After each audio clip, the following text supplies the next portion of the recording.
براءة من الله ورسوله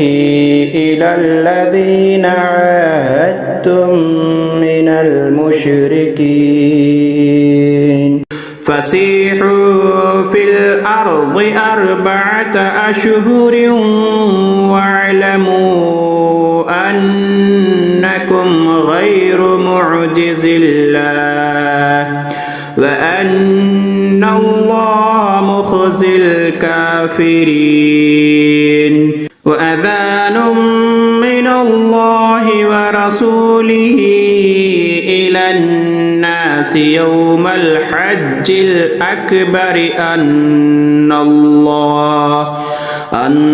الله بريء من المشركين ورسوله فإن تبتم فهو خير لكم وإن توليتم فاعلموا أنكم غير معجز الله وبشر الذين كفروا بعذاب أليم إلا الذين عاهدتم من المشركين ثم لم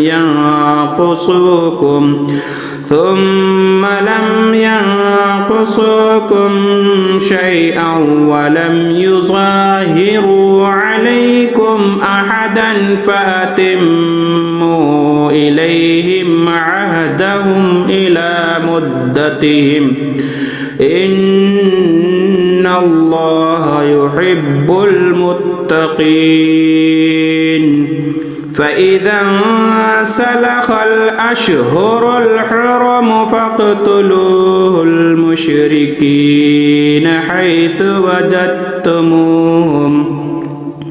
حيث وجدتموهم وخذوهم واحصروهم واقعدوا لهم كل مرصد فإن تابوا وأقاموا الصلاة وآتوا الزكاة فخلوا سبيلهم إن الله غفور رحيم وإن أحد من المشركين استجارك فأجره حتى يسمع كلام الله